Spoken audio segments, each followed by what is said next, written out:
All right, this one is called Lawfare, Assassination, and Hacking at Branches versus Striking at Roots, featuring Naval and Elon. Otis 5D reacts. Spicy Reacts. All right, so this tweet was a few days ago now, and Naval said it's only a matter of time before they commence lawfare against Elon. Be ready. And Elon said, been happening for a few years now, sigh.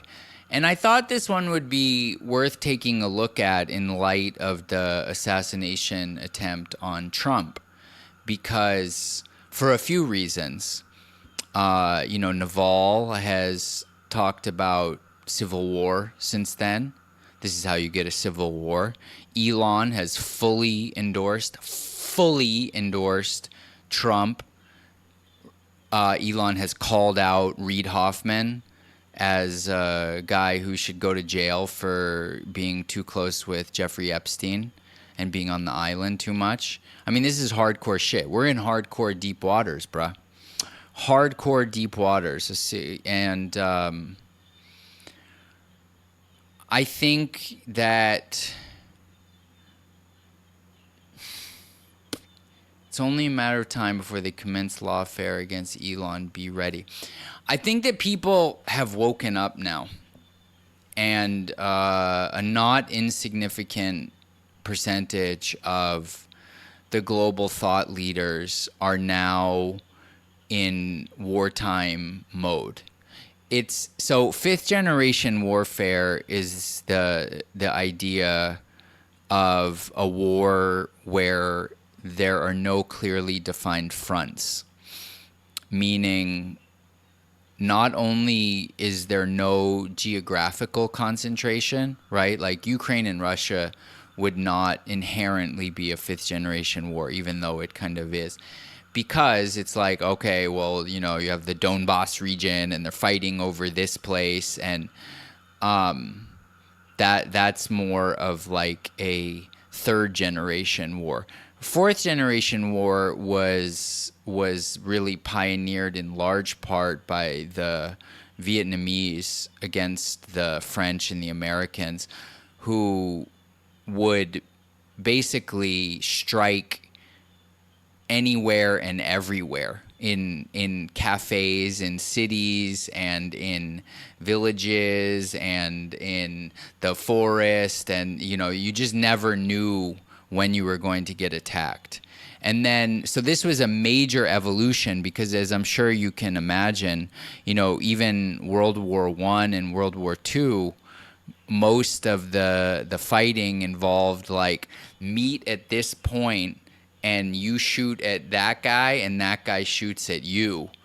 And so the evolution where you never know, you're never safe, you never know where the battlefield is, and all of the psychological ramifications of that completely changed the nature of war. And then fifth generation war is where the battlefield is on social media, and the battlefield is at the dinner table, and the battlefield is in the newspaper, and it's just everywhere you go, you're in this giant war that is in large part for narrative control. And it's also a war by other means, meaning things like sanctions. The way that the Americans sanction people is an aspect of that it's non-kinetic war, meaning no one's shooting at each other, but the effects can be even more devastating. So,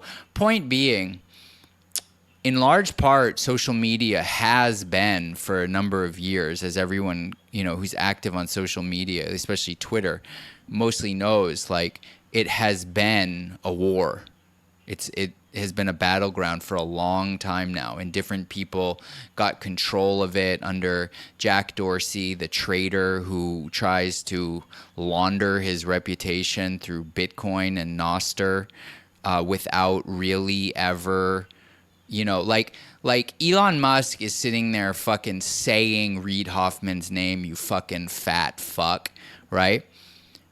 Jack Dorsey still will not talk about that fucking cunt Vijaya and what a fucking skeezy, scammy, lying piece of shit she is. And is just moved on to like, no one should be able to control this with Bitcoin. And it's like, it's so whack. It's so whack. That's such a random, it's not random, but it's such a tangent away from this. But anyway, under, formerly communist until he found the Bitcoin religion, Jack Dorsey, Twitter was completely controlled by the left. And now under Elon, it is, I would not say it's controlled by the right, but because there's really no other social media platform for text where the right can speak freely, it's more or less become right coded. And there was still, up until this assassination, their attempt, there was this kind of decorum of not just being like, fuck the media, fuck that fat fuck Reid Hoffman, suck a dick. We know what you're going to try to do. Right now you're doing lawfare, then you're gonna fucking try to kill us all, or put us in your fucking gulag, or fucking inject us with some more fucking bullshit. Fuck you, suck a dick. Done. Is it that tone has now been unleashed. It has moved into the Overton window, meaning if a relatively major public figure begins speaking like that, they are just as likely to receive support as they are to be told to tone down the rhetoric. And this is a major shift, because up until now, that has not been occurring on people that are signaling for Trump.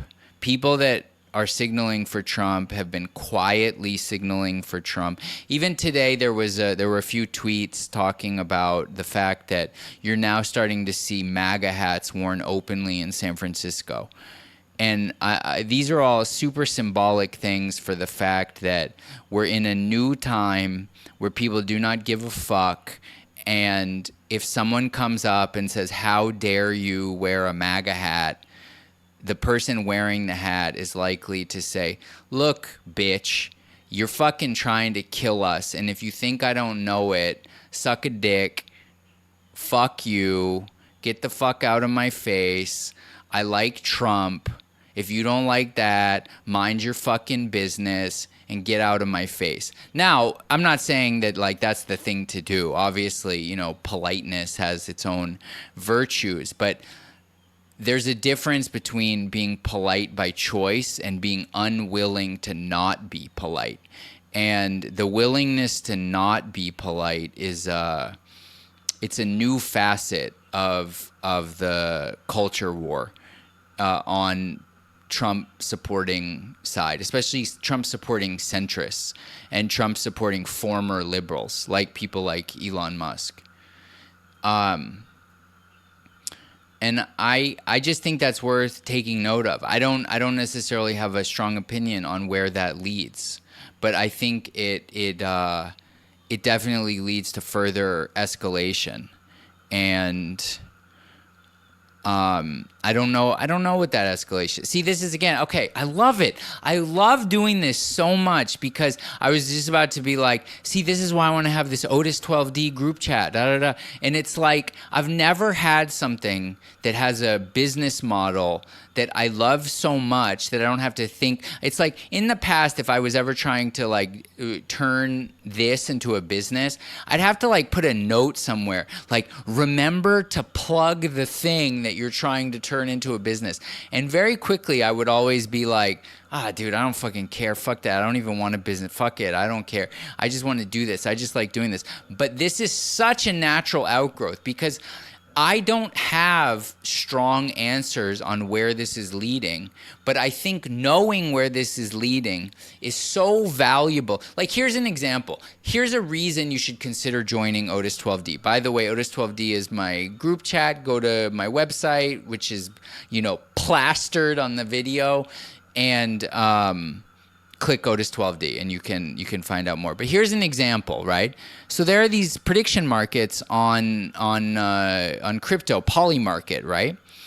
And if you are able to get a sense of what's going to occur before it occurs, you can.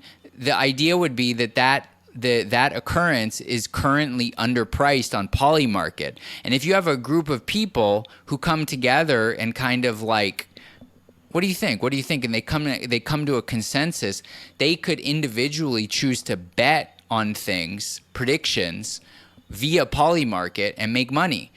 As one friend of mine told me that he has a friend who's been making a lot of money this year by betting on not Biden to be the candidate under on Polymarket. So right, he isn't even the reason I'm talking about this is he's not even saying that it's going to be Kamala, it's going to be Michelle Obama. He's just saying it's not going to be Biden. So it's like you don't even necessarily have to know what is going to happen. You can also just know what's definitely not going to happen. So anyway, this is what it's like.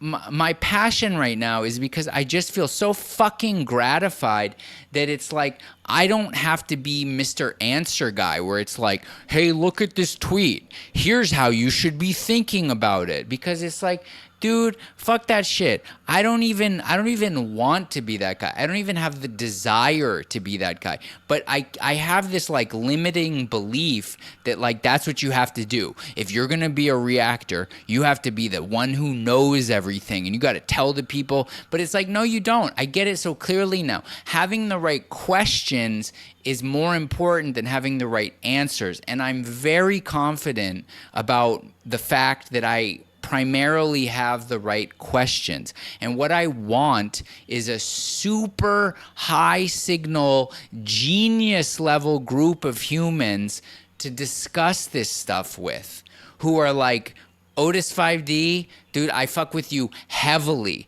I fuck with you the way that Sal Volcano fucks with Harry Mack, okay? That's what I'm really looking for, because if you get that, then I get you and you get me and we can get bread. Peace.